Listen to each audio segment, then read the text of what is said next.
Hey, welcome back. Thank y'all for joining me. Today, I wanted to showcase a few things that I had worked on for one of our brothers in the knife tube world. I'll go ahead and I'll tell you who it is, because I'm gonna hold back this video until he actually showcases these off himself.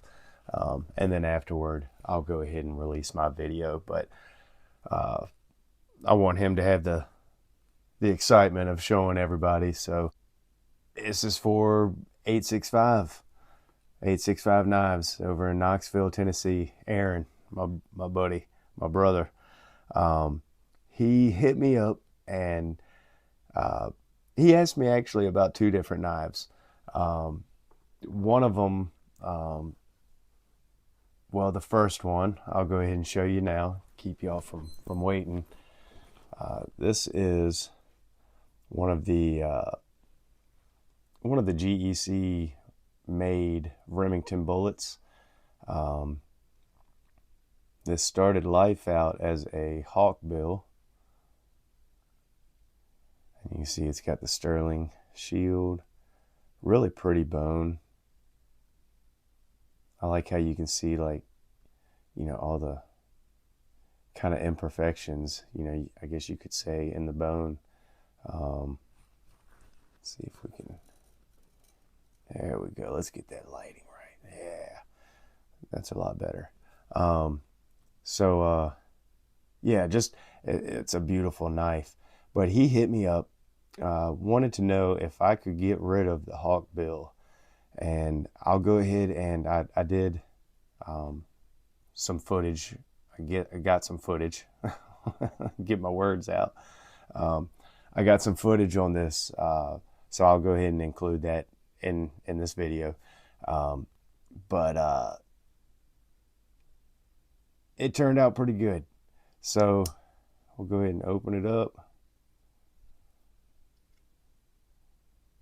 And basically we turned it into, I guess you could kind of call it a ram's foot. Now you may notice how it gets a little bit, this edge gets a little bit, you know, the bevel gets a little bit thicker. Now I had a feeling this would happen. Basically, with the hawkbill, you know, it comes down a lot further. Probably came down to about where my thumb, you know, kind of tip starts.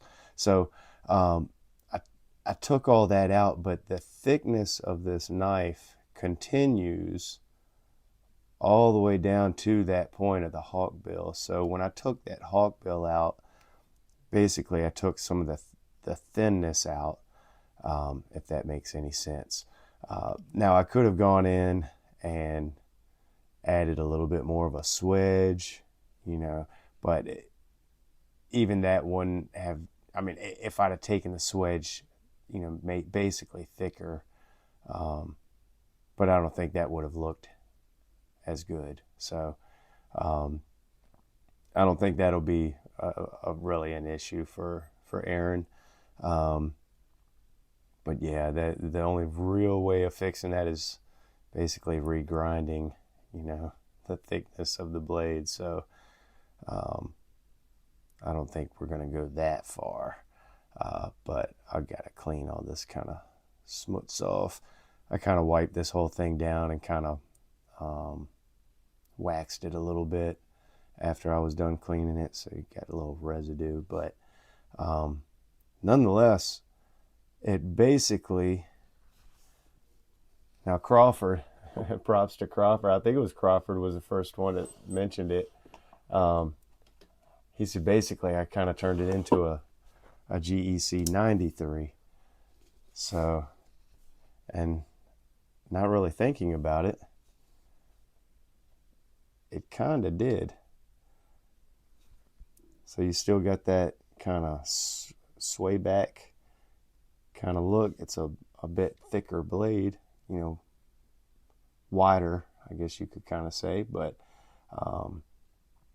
yeah, really cool. So if you if you want a 93 but don't want to spend the money or trade anything for a 93, you could get the Bullet and kind of turn it into a 93, and you get the lanyard hole, which is even a plus in my opinion.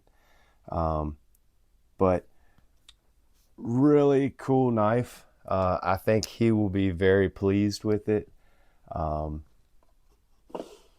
And I hope Aaron would let me know if he wasn't. But I don't think he'll have any issues with that at all. Man, I just can't get over the color of the bone. I love that. I love those colors, just a smokiness in it. So we'll sit that one up here. Next up, what he wanted me to work on was it was a pigskin. So they call this they call it pigskin bone. I believe the pigskin bone was a Shepherd Hills exclusive, but they also just had, I think it was called a orange bone or something like that, or burnt orange bone. Anyways, that's kind of besides the point. Aaron sent this to me. This knife had very, very little burn to it, and he wanted me to even out the burn. So I think we accomplished it. To me, and I know everybody's taste is different. I like, and I was talking about this in a recent live that I did, but I like that caramel kind of color you get, or you can get when you burn or toast bone. And it looks really, really good with certain colors. Now that also goes, if you burn it, actually burn it where you get the real dark areas, that looks really good too. It gives you some contrast in the coloring and all. But to me, I just really like that caramel burn color. But hopefully he likes this as well. I've sent him a few pictures. I'll open the blade up. They've got a really cool blade on them. Here's the tank stamp, and I'm not real up to par. I actually have to look at a card for some of these. I know a lot of y'all can just rattle these things off, and I'm envious of you. So I'm guessing this is a 98. I'm assuming.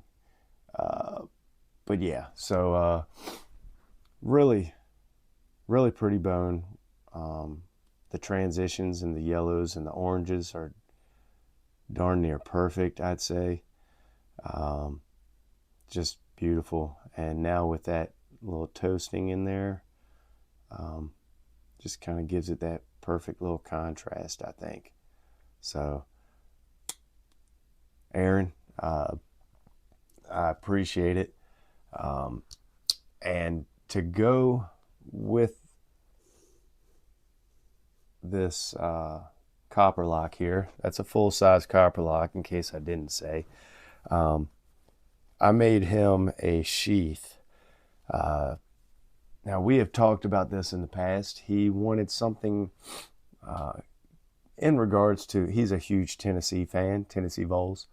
I assume anything Tennessee, you know, it doesn't have to be the Vols. But we had kind of talked about a mascot.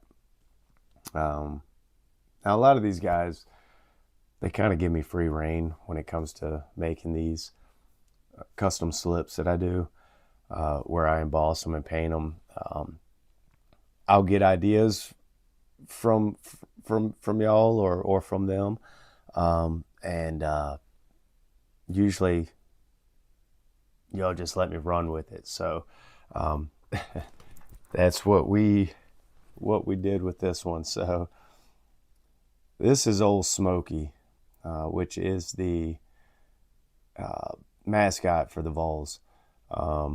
As you can see, everything is embossed down to the little wrinkles in his little bandana, and you know, around his neck and around his head, his sunglasses, even his little whisker holes. Or but yeah, I think it's turned out pretty cool. He didn't know what image I was going to be putting on there at first. Here's of course my stamp, but I kind of went with a little bit of a rustic kind of wood grain, a light wood grain. I didn't do anything you know, real drastic like this one. I just wanted something light. I didn't want to take away from the image. So I really like how it turned out. Of course, all of this is hand painted, hand, if I can talk, I'm sorry, hand embossed. But really cool, I think. And I know he really digs white stitching with his, you know, kind of natural colored slips. So we went with the white stitching. And I of course kind of added my little airbrushed shadow around the edges just to kind of give it, you know, add to that kind of rustic look to it. But I can't wait for him to get this. Like I said, I'm shooting this video so I can have it, but I'm waiting for him to show all this off. So if y'all haven't, head on over to 865's channel, and I'm sure he'll have, I'm not sure if it'll be an unboxing video, but he'll have a video, you know, I'm sure showcasing these pieces himself. So I'll bring us in a little bit closer.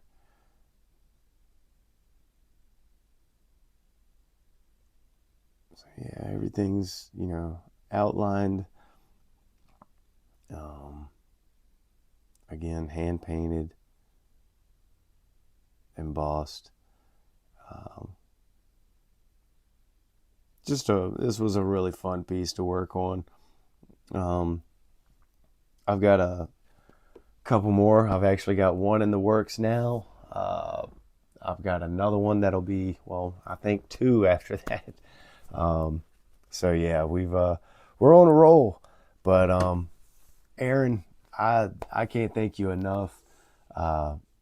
He did send me something along with this package, and I'm going to save that for another video because I don't know how long I'll be holding this video. So again, Aaron, I can't thank you enough for the gift that you sent me, and just for entrusting me to, well, for one, to put a flame, you know, to this pretty orange bone on this knife, and then to grind away or sand away with a belt sander on this one. Of course, I did have to take the kick down a little bit, And when you do that, you drop the back spring a tad. Um, I don't think it's anything that he's going to be worried about. Um, but again, that's just kind of the price you end up paying. Now I could sand that down smooth, but then when you open this up, you see everything's flush now. So when I open that up, it would just be stepping again. So yeah, again, I don't think he'll have any kind of issue with it. Um, again, I'll show you all the little bit of stepping that we get there. It's not terrible, but Aaron, again, thank you for trusting me, and I hope you love your slip. And again, this was made for this particular knife, so it should fit just perfect in there without any issues. But brother, can't wait till you get this stuff. I thank all of y'all for stopping in. I got a few more videos that I need to put together, so we'll get those out very, very shortly, and they'll probably already be out by the time y'all see this one. So I thank y'all again. All the new subscriptions, the comments, the likes, it all means a ton to me, and I can't thank each and every one of y'all enough. So I hope I keep providing some decent content for y'all to keep y'all coming back and watching, because I enjoy talking and hanging out with y'all. So again, thank y'all for stopping by, and I will catch you on the next one. Peace.